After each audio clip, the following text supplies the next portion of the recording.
جدار سلام، اے غریبوں کے غم گسار سلام، میرے پیارے پہ میرے آقا پر میری جانب سے لاکھ بار سلام، اور وہ سلامت رہا قیامت میں پڑھ لیے جس نے دل سے چار سلام۔ حمد و ثنا کے بعد دعا ہے خالق کائنات حق سچ بیان کرنے اور عمل کی توفیق نصیب فرمائے۔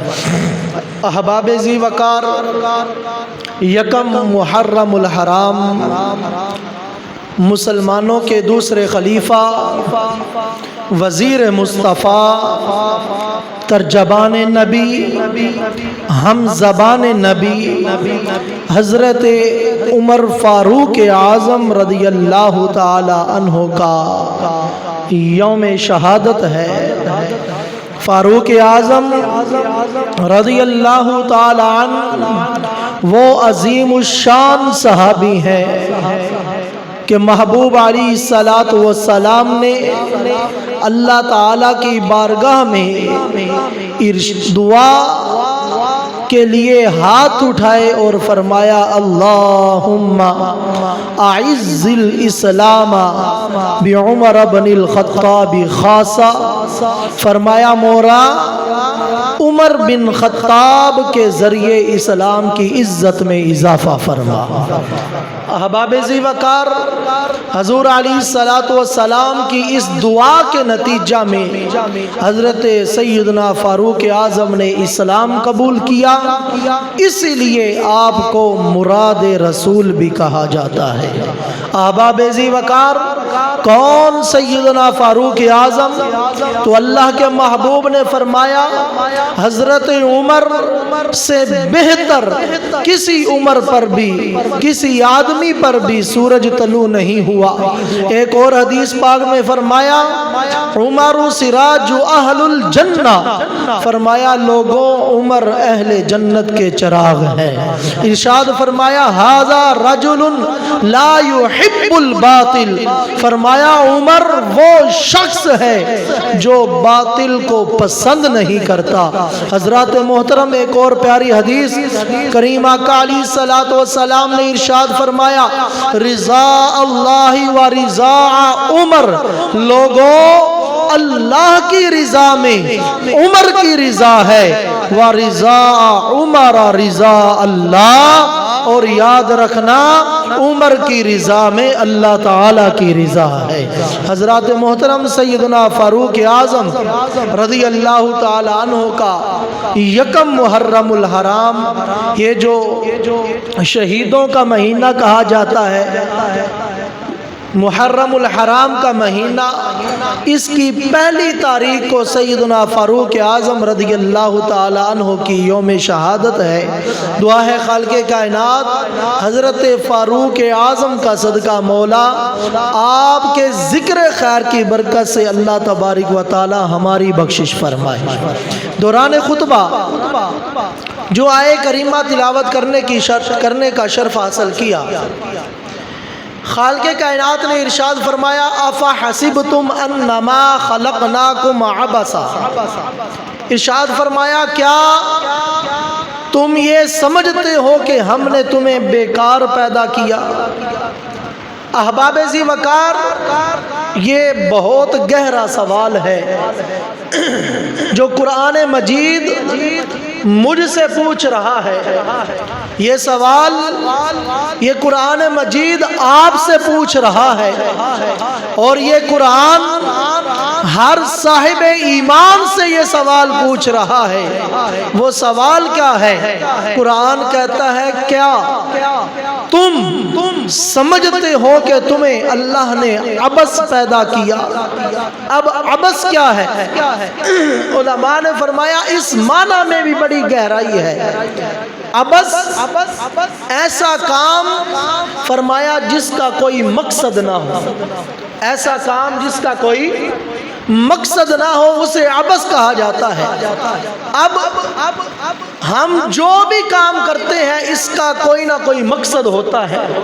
ہم نے گھر بنایا تو اس کا مقصد اس میں رہنے کا تھا، ہم نے موٹر سائیکل لیا تو اس کا مقصد تھا کہ ہم اس پر سواری کریں گے، کام کاج کریں گے۔ دیگر جتنے بھی کام کرتے ہیں ہر کام کا کوئی نہ کوئی مقصد ہے۔ یہاں تک کہ ہمارے گھروں میں بچے کھیلتے ہیں نا، بچے، یہ بھی عبث نہیں ہے۔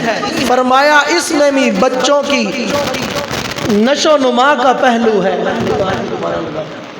اس میں بھی بچوں کی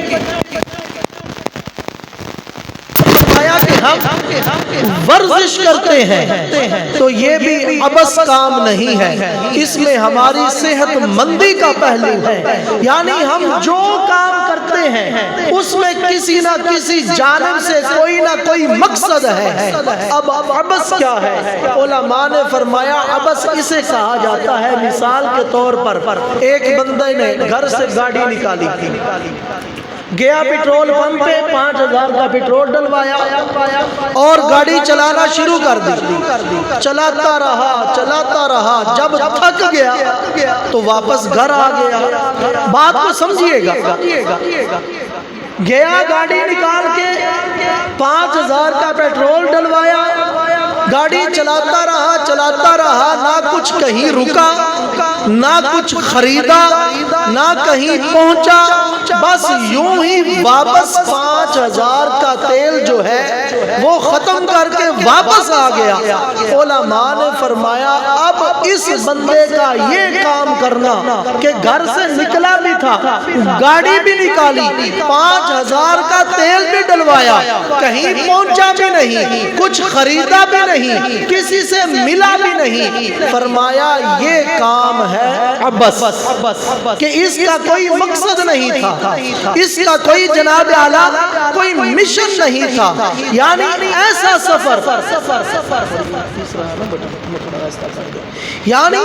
سفر جس کی کوئی منزل نہ ہو، ایسا کام جس کا کوئی نتیجہ نہ ہو، ایسا مشن جس کا کوئی رزلٹ نہ ہو، فرمایا اس کام کو کہا جاتا ہے عبث۔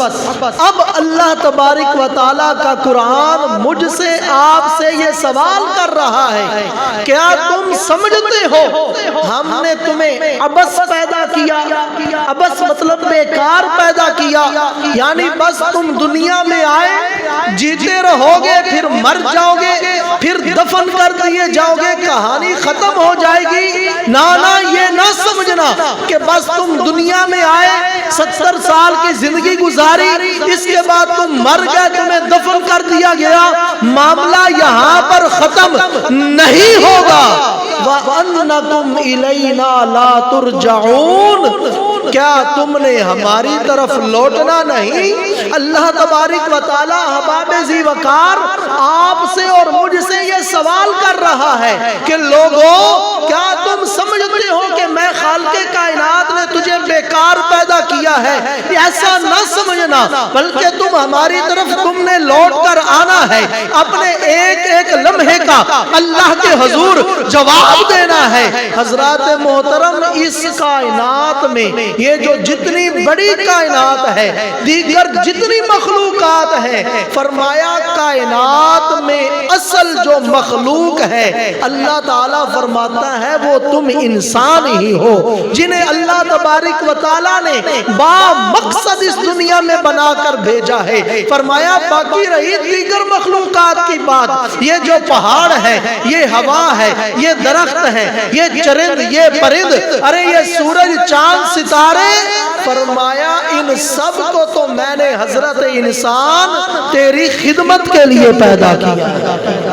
اے حضرت انسان، کیا تو سمجھتا ہے کہ میں نے تجھے بیکار پیدا کیا؟ کیا تم نے میری طرف لوٹ کر نہیں آنا؟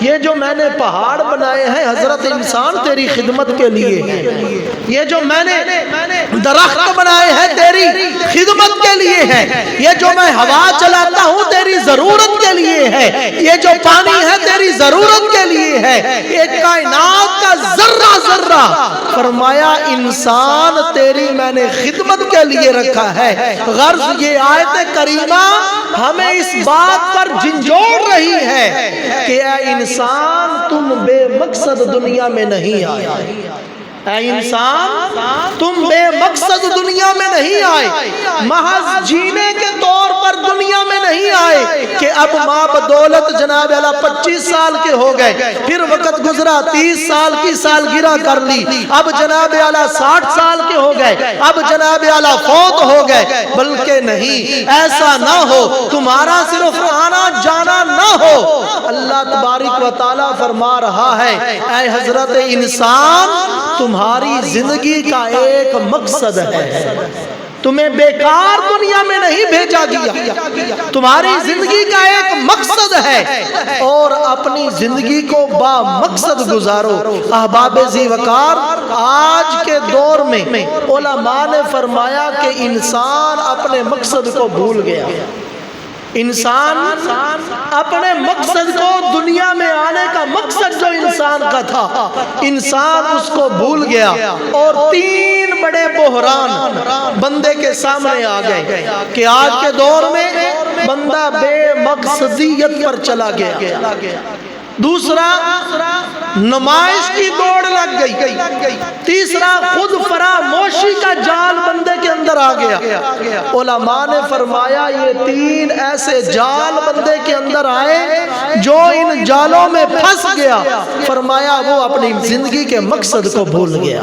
پہلا جال کیا ہے؟ بے مقصدیت، دوسرے لفظوں میں اسے کہا جاتا ہے بے مقصد زندگی، بے مقصد زندگی۔ آپ کسی سے بھی پوچھ لیں جو بندہ پڑھ رہا ہے کہ بیٹا کیا بنو گے، کسی یونیورسٹی کے طالب علم سے پوچھ لے، کسی کالج کے طالب علم سے پوچھ لے بیٹا کیا بنو گے، وہ کہے گا، کوئی کہے گا میں ڈاکٹر بنوں گا، کوئی کہے گا جی میں پڑھ کے انجینئر بنوں گا، کوئی کہے گا جی میں پڑھ کر وکیل بننا چاہتا ہوں۔ اب دوسرا سوال آپ نے یہ کرنا ہے، میں پوائنٹ اس پر آپ کو لانا چاہتا ہوں کہ انسان زندگی میں مقصد گزار رہا ہے، کوئی کہے گا میں ٹیچر بننا چاہتا ہوں، کوئی کہے گا میں انجینئر بننا چاہتا ہوں، کوئی کہے گا میں جج اور وکیل بننا چاہتا ہوں۔ پھر آپ نے دوسرا سوال یہ کرنا ہے کہ بیٹا ڈاکٹر کیوں بننا چاہتے ہو، انجینئر کیوں بننا چاہتے ہو، جناب اللہ وکیل کیوں بننا چاہتے ہو؟ علماء نے فرمایا کہ اس بات کا جواب کسی کے پاس نہیں ہوگا، ہاں ایک جواب ہوگا، میں ڈاکٹر بن کر پیسے کماؤں گا، میں وکیل بن کر پیسہ کماؤں گا، میں جناب اللہ جج بن کر دنیا کماؤں گا، لیکن یہ اس بات کا جواب نہیں، یہ اس سوال کا جواب نہیں۔ دنیا کمانے والے کروڑوں آئے، دنیا کمائی، اتنی کمائی کہ خود مر گئے، نتیجہ کیا نکلا؟ ان کی قبروں کے نشانات مٹ گئے، کوئی ان کو جانتا بھی نہیں۔ ڈاکٹر بننا مقصد نہیں ہے ہمارا، انجینئر بننا مقصد نہیں ہے۔ ابھی آپ بیٹھے ہیں، بیٹھے بیٹھے دل میں آپ اپنے آپ سے سوال کر لیجئے کہ میں کیوں زندہ ہوں؟ میں بات اپنے تک جیسے مشورہ کرتے ہیں نا ایسی بات کر رہا ہوں، میں بھی سوچوں، میں بھی سوال کرتا ہوں، آپ بھی اپنے آپ سے اس مفتی سے سوال کریں۔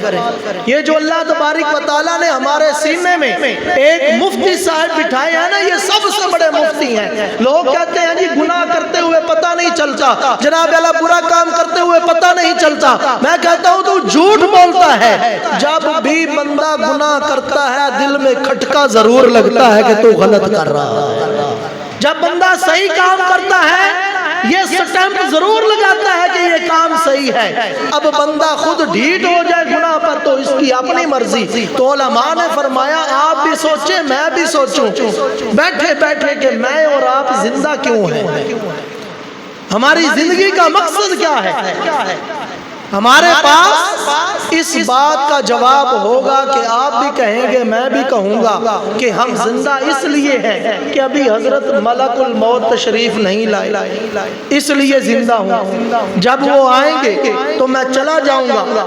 علماء نے فرمایا یہ بات چوٹ کرنے کے لیے ہے، ویسے جب بھی حضرت ملک الموت تشریف لائیں گے ہم نے جانا ہے، نہ چاہ کر بھی جانا پڑے گا، جناب اعلیٰ رو کر بھی جانا پڑے گا، جتنا بھاگ جائیں کہیں بھاگ نہیں سکتے، جانا پڑے گا۔ لیکن علماء نے فرمایا کہ جب ہم زندہ ہیں تو ہماری سوچ، ہماری زندگی، ہمارا زندہ رہنے کی وجہ کیا ہے؟ علماء نے فرمایا کہ انسان اپنے زندہ رہنے کی وجہ کو بھول گیا، انسان اپنے زندہ رہنے کی وجہ کو بھول گیا، بے مقصد زندگی گزارنے لگا۔ حضرت سیدنا فاروق اعظم رضی اللہ تعالیٰ عنہ، کیونکہ آپ کا یکم محرم الحرام تو عرس پاک ہے، تو آئیے آپ کی سیرت سے ہم اپنی زندگی کا مقصد لیتے ہیں کہ سیدنا فاروق اعظم آپ کی سیرت کی روشنی میں ہم نے اپنی زندگی کیسے گزارنی ہے۔ میں نے سوال کیا میرا اور آپ کا زندہ رہنے کا مقصد کیا ہے؟ اس کا جواب سیدنا فاروق اعظم رضی اللہ تعالیٰ عنہ کی سیرت کی روشنی سے لیتے ہیں۔ ابھی حضرت سیدنا فاروق اعظم رضی اللہ تعالیٰ عنہ نے ابھی اسلام قبول نہیں کیا، اللہ کے پیارے محبوب علیہ السلام ید اللہ کے گورے گورے ہاتھ اٹھاتے ہیں، فضا میں بلند کرتے ہیں، دعا کرتے ہیں، اللہم اعز الاسلام بحب حازم باحب حازین الرجلین الیک بابی جہل او بعمر بن الخطاب۔ اللہ تبارک و تعالیٰ کے محبوب ید اللہ کے گورے گورے ہاتھ اٹھا کر دعا کر رہے ہیں، مولا میری نظر میں ہیں دو بندے، ایک ہے ابو جہل اور ایک ہے عمر ابن خطاب، مولا ان دونوں میں جو تجھے پیارا ہے، مولا ان دونوں میں جو تجھے پیارا ہے، مولا تو اس سے اسلام کو غلبہ عطا فرما۔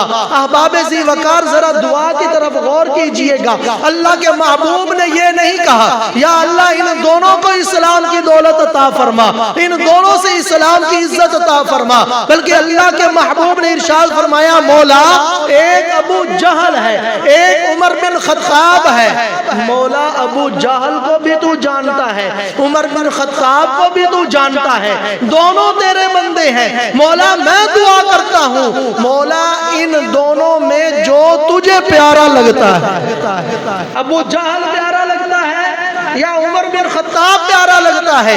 احباب ذی وقار علماء نے فرمایا ابھی ایک دن نہیں گزرا تھا، ابھی مصطفیٰ کریم علیہ السلام کو دعا کیے ہوئے ایک دن نہیں گزرا تھا کہ اجابت کا صحرا، عنایت کا جوڑا دلہن بن کے نکلی دعائے محمد۔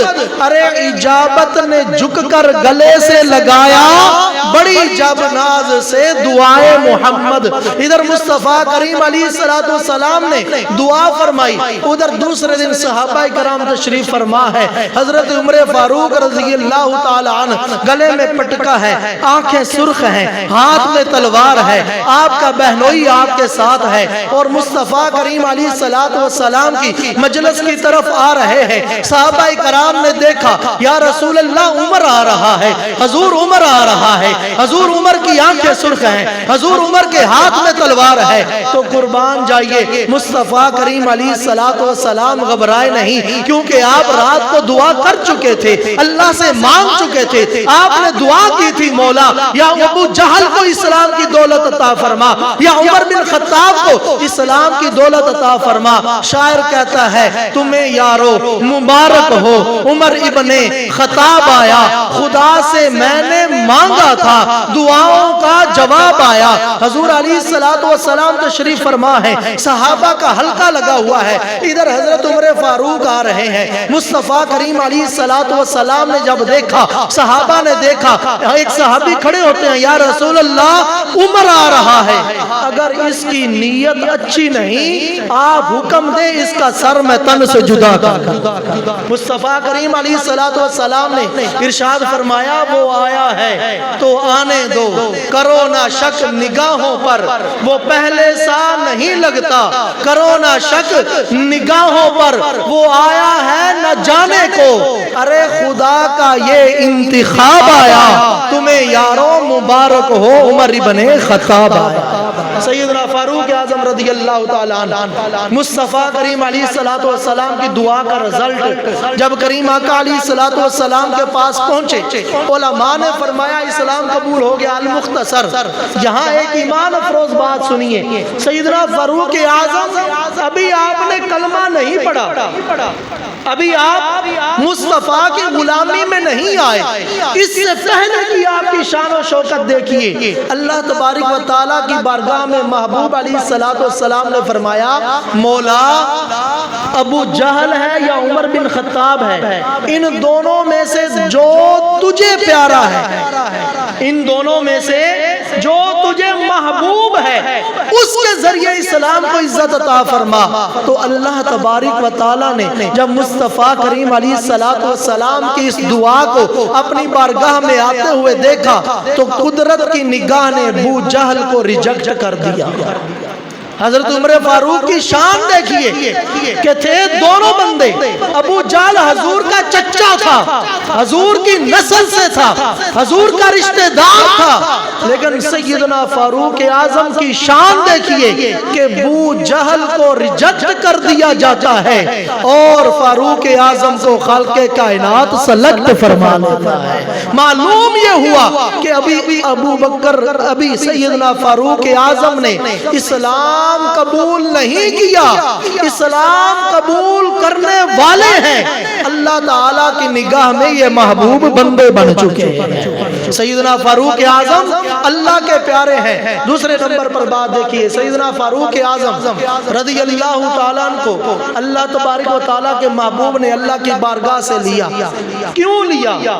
فرمایا یہ ایک مشن تھا، یہ ایک مقصد تھا جس پر سیدنا فاروق اعظم رضی اللہ تعالی عنہ کی پوری زندگی کھڑی ہے۔ علماء نے فرمایا کہ صحابی رسول فرماتے ہیں کہ جب سیدنا فاروق اعظم رضی اللہ تعالی عنہ نے اسلام کو قبول فرمایا، آپ فرماتے ہیں اس وقت سے اللہ تبارک و تعالی اسلام کو غلبہ عطا فرماتا گیا۔ ایک رات، ایک گھنٹہ، ایک سیکنڈ بھی اسلام کی شان و شوکت میں کمی نہیں آئی، بلکہ اسلام کا نور پھیلتا گیا۔ دوسرے صحابی رسول فرماتے ہیں جب سیدنا فاروق اعظم نے اسلام قبول کیا، اس وقت سے اسلام کی مثال ایسے تھی جیسے ہماری طرف کوئی شخص آ رہا ہو، کوئی دور سے بندہ آ رہا ہو، اس کی خوشبو محسوس ہو رہی ہو، جیسے جیسے قریب آتا جا رہا ہے خوشبو پھیل رہی ہے، فضا معطر ہو رہی ہے۔ فرمایا فاروق اعظم رضی اللہ تعالی عنہ نے جب سے اسلام قبول کیا، ہم نے محسوس کیا اسلام کی طاقت بڑھتی گئی، اسلام کو غلبہ ملتا گیا، اسلام دن بدن پھیلتا گیا۔ اور فرماتے ہیں فاروق اعظم کی جدائی اس قدر جدائی تھی کہ جب آپ شہید ہوئے، اسلام کی حقانیت اور سچائی تو نہیں بلکہ غلبے میں کمی آنا شروع ہو گئی، اسلام کے غلبے میں کمی آنا شروع ہو گئی۔ اب ایسے محسوس ہوتا تھا کوئی خوشبو والا بندہ ہم سے دور ہوتا جا رہا ہے، جیسے جیسے دور ہوتا جا رہا ہے ایسے ایسے جناب اعلیٰ خوشبو میں کمی آتی جا رہی ہے۔ علماء نے فرمایا کہ سیدنا فاروق اعظم رضی اللہ تعالی عنہ کی وہ ہستی ہے، وہ ذات مبارکہ ہے۔ فرمایا جس ہستی، جس ذات کے ذریعے اللہ نے اسلام کو عزت عطا فرمائی، اور یہ ایسے نہیں عزت عطا فرمائی، سیدنا فاروق اعظم رضی اللہ تعالی عنہ نے اپنی زندگی کے ایک ایک لمحے کو اللہ تعالیٰ کی بارگاہ میں پیش کر دیا تھا۔ سیدنا فاروق اعظم نے اپنے ایک ایک سانس کو ایسا ڈیزائن کیا کہ آپ کے ذریعے اسلام کو ہمیشہ غلبہ ملتا چلا گیا۔ سیدنا فاروق اعظم کی سیرت کو پڑھ کے دیکھ لیجئے، میں نے بات ایسے نہیں کہہ دی زندگی کے ایک ایک لمحہ اللہ کی بارگاہ میں پیش کر دیا. آپ ان کی زندگی کو دیکھ لیجئے. ان کی زندگی میں سیدنا فاروق اعظم کے جسم پر آپ کو پیوند لگا ہوا لباس ملے گا. حالانکہ پہلے مکہ کے چودھری ہیں اور بہت طاقت رکھنے والے ہیں، لیکن اسلام قبول کیا، ایک ایک لمحہ رب کی رضا کے لیے دے دیا. تو سیرت پڑھیے، آپ کے جسم پر آپ کا جو لباس ہے اس پر آپ کو ٹانکے لگے ہوئے ملیں گے. بھوک کے سبب آپ سیرت پڑھیں، آپ نے پیٹ پر پتھر باندھے، یہ آپ کو ملے گا. غیر مسلموں اور منافقوں کی طرف سے الزام تراشیاں آپ کو مل جائیں گی. دکھ، درد، تکلیفیں، پریشانیاں، معاشی اونچ نیچ، سب کچھ ملے گا. لیکن اسلام کی عزت، غلبہ اور شان و شوکت میں آپ کی ذات کے ہوتے ہوئے کبھی کمی آپ کو محسوس نہیں ہے. آپ کی ایسی زندگی تھی، مطلب آپ نے اپنی زندگی کا ایک مقصد بنایا تھا. وہ مقصد کیا ہے کہ میری زندگی کا مقصد تیرے دین کی سرفرازی. میری زندگی کا مقصد تیرے دین کی سرفرازی. گویا آپ کا یہ مشن تھا کہ میں اسی لیے مسلمان، میں اسی لیے نمازی. آج ہمیں بھی سیدنا فاروق اعظم رضی اللہ تعالیٰ عنہ کی شان کو، آپ کی عظمت کو، آپ کی سیرت کو سامنے رکھتے ہوئے اپنی زندگی کا بھی کوئی مقصد بنانا چاہیے.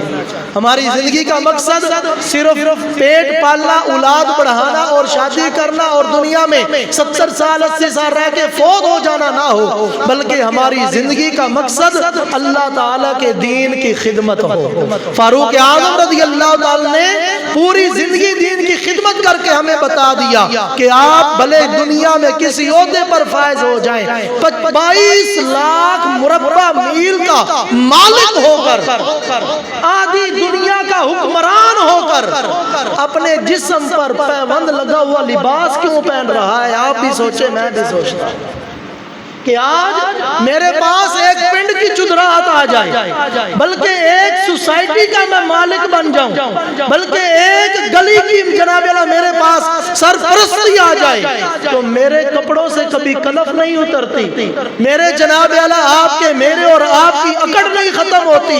وہ 22 لاکھ مربع میل کا مالک ہو کر، جس کے دبدبے سے بادشاہ بھی پریشان، اس نے اپنے جسم پر کیوں پیوند لگا ہوا لباس پہنا؟ گویا ان کی زندگی کا مقصد تھا، میری زندگی کا مقصد تیرے دین کی سرفرازی. میں اسی لیے مسلمان، میں اسی لیے نمازی. وما علینا الا البلاغ.